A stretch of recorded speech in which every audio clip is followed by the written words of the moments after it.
Go.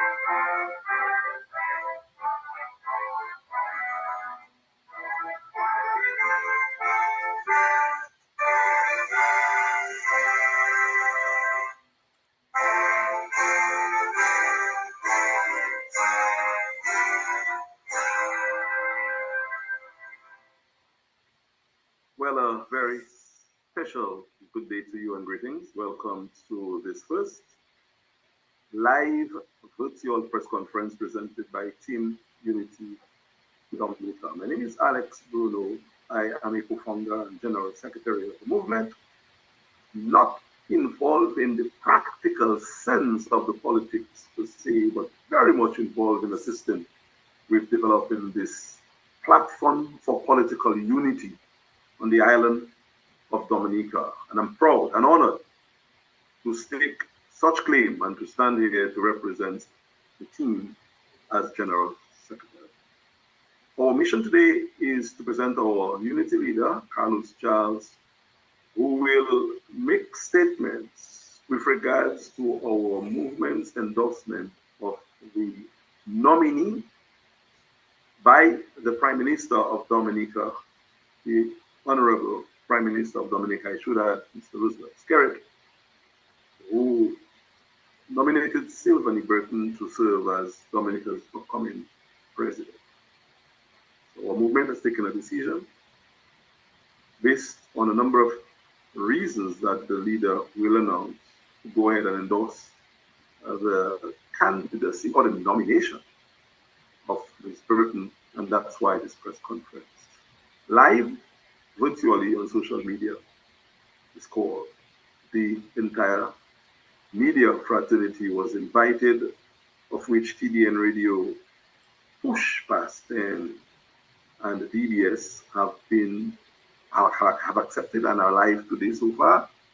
But I wanted to, from the offset, say that this is actually being done in a collaborative effort and with assistance from Sam in particular and his TDN organization. Also with able support from Push Past 10, who is actually going to participate in some way or the other by asking questions as professional media outlets, not in any way, shape, or form associated with TUD, but as professional media outlets. We also see Miss Langford, I would imagine, by the name from DES, who is a very prominent, very well-known media practitioner, and I applaud you, the media fraternity, for being here. Today, we expect some other media outlets will join later. But in keeping with our way of doing business, we decided to start on time.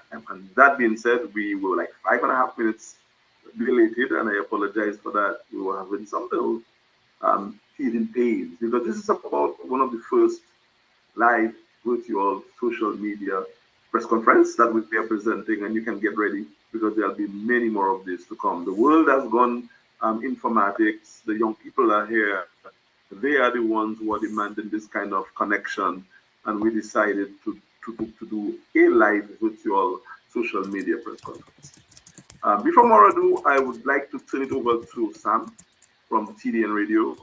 He is going to coordinate. And by coordinate, I mean he will be the go-to person when it comes to the dialogue. So he will pose the questions to the unity leader ahead of time, and other members of the media fraternity will get a shot at the unity leader after Sam would have done that. I think Sam also has some, maybe whatever ground rules you would like to present.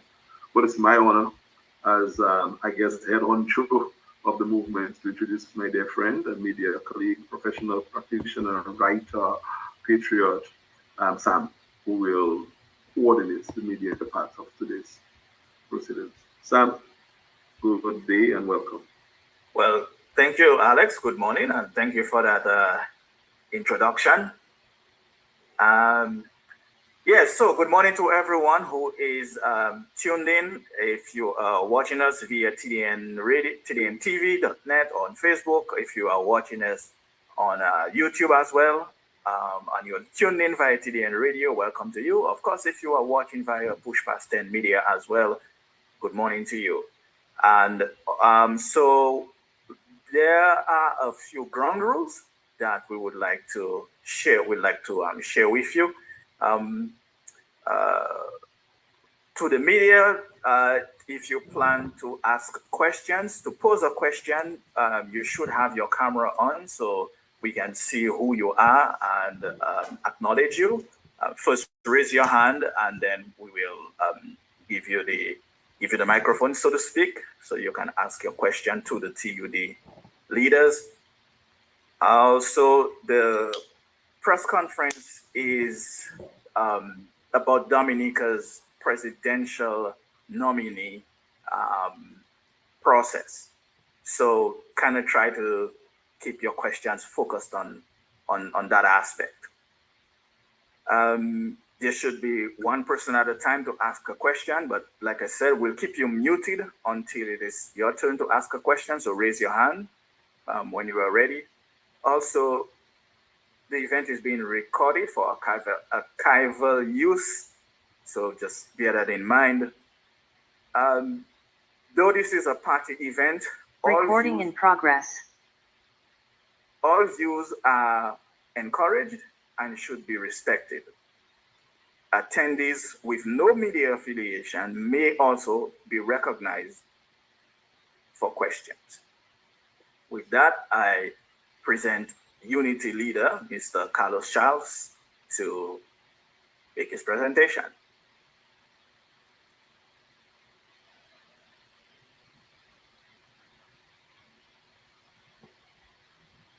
I think you're muted, Carlos. Sam? Yes, I realize. Good morning, Alex. Good morning to the listeners and viewers of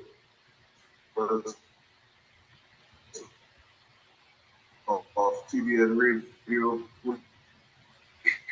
and of course DBS Radio and the other media houses who will join here to make a presentation on acceptance and endorsement of Mrs. Sylvanie Burton on her nomination for the office of President of the Commonwealth of Dominica. Dominica is pleased to endorse Sylvanie Burton on her nomination for the office of President of the Commonwealth of Dominica. In our September 18th presentation, which followed our previous statement, we signaled our intention to stand with the nominee presented by the Honorable Prime Minister of Dominica for several reasons, and I will list them. Reason one, Mrs. Burton is eminently qualified for the position. She has served the Canarago people and Dominica with appreciable acclaim. She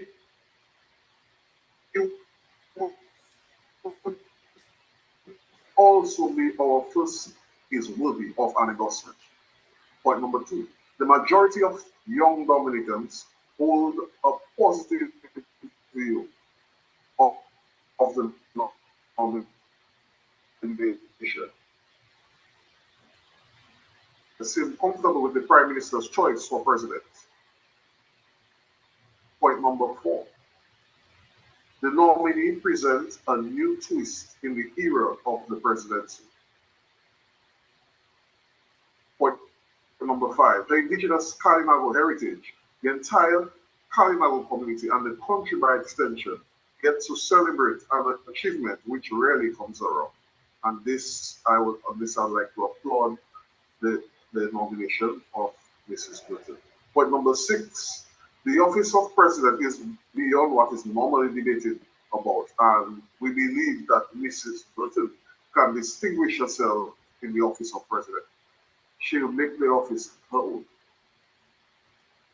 Number seven, the function of head of state is a matter of all the people, not the majority party, as some may argue. Point number 8, we believe that there's a silver lining feeling about the prospects and the unfolding of the presidency, which can be headed by Mrs. Burton if she indeed becomes the president. Number 9, it makes good political sense to stand united behind this nominee, and the magnanimity of which this endorsement carries is worth more than a failed bid to seek a political upstage or slow down the process. Number 10, her ascendancy to the Dominican presidency will serve as a boost to the original people, the Kalimago. Number 11, the people of Dominica wants to see some sense of togetherness on issues, and this is an issue that we can agree to join our opponents on. Number 12, our endorsement is not in any way a compromise. Instead, it is a strategic, thoughtful, and genuine, deliberate gesture to show support for the Kalinago people, to celebrate women's achievements, and to reach out and commend the Honorable Prime Minister for his decision to be bold and different about his idea about the presidency. Number 13, the endorsement serves as a commencement, a new start, a new era, a different journey, a twist in the Dominican's administrative favor. 14, our endorsement opens up an avenue for conversation and collaboration, which has not been part of the Dominican political climate in recent decades. Ours is a mature stance, number 15, of brave defiance and solid support for what's good about being Dominican. We call it as we see it, and TD will forever adopt a progressive approach to politics, both in and out of office. Number 16, we do not believe in opposing for opposing's sake. There must be something political opponents should and can agree on, and this is one of those. 17, we believe our endorsement is ordained by the good books, the Holy Bible, Ecclesiastes chapter 14, verses 9 to 12. Two are better than one because they have a good return for their labor. This endorsement is further formed by the Holy Scriptures, which tells us that we should not associate with a man given to anger. 18, we have firm conviction that love and compassion are real, and these help to ground our endorsement. Number 19, we endorse Mrs. Burton because her nomination was made in keeping with the constitutional protocols, and based on the power of the majority, she will most likely become Dominica's president. It will be of great fault to stand in opposition to a good candidate. We reiterate that our team stands ready to work with the presidential nominee in the capacity of president. As we stated earlier, our pledge is to build bonds of unity for meaningful progress, and this recommendation of Ms. Burton serves as a testimony to this pledge. We strongly advise against any activity which would widen the fracture in the Kalinago community and Dominica by extension. Having a Kalinago woman or man run against Mrs. Burton would be a gross partisan political mistake. TUD, however, understands and respects the opposition's decision to follow the constitutional process and by nominating an alternative candidate. It is our hope that this endorsement signals to the youth of our nation that we are willing to engage and that the wheels of unity turns with TUD, your unity platform for Dominica's progressive politics. We hope that the election process for Dominica's next president goes smoothly. Yours in unity and myself, Carlos Scars, I'm the unity leader. Thank you, guys. This ends my presentation. All right. Thank you for that, Mr. Charles. Good morning to you once again, and good morning to viewers and listeners. My name is Sam George, and I am here just assisting with the presentation of this press conference. And so, Mr. Charles, you with that presentation, you kind of answered or took away all of the questions I had planned for you, sir. That is quite interesting, Sam. I'm happy that you said so. What we can do, I am seeing something that needs to be addressed, and I'm happy that the leader got through with his presentation before it was addressed. Would you mind, my dear friend Sam George and Miss Langford, and Miss Matthew, and other members of the media, that we end this version and come back on with the discussion on another thread, because something is happening that requires us to go off the live. But I get the feeling that this is not going out the way it should be going out, and we will of course go right back live for the discussion part of what the leader just presented. Is that okay with you guys? That's fine with me. Yeah, That's fine. So Yeah, Carlos, do you see on your end that the Zoom is about to end? Because I think that's what Alex is concerned about. Yes, I see that. yeah. it shouldn't be saying that because there's a professional Zoom, right, Carlos? Yes. And I'm afraid it's going to cut off, so I don't want that to happen. So let us go ahead and end, and we could have the discussion. So we'll have two parts to your presentation. So that part is gone. When we come back on, it will be just to have a discussion with you, Sam, and him, Miss Langford, and the other members of the media who will join. And even if they don't, at least the information is there. They could get feedback. So we'll come back to the same meeting, right? Yes. Yes. I would imagine, just to do the conversation. We don't have to present again. Yeah, no worries. No problem. So everyone here, everyone viewing, this is the first half of the conversation. The second half is coming up right after. Stick around.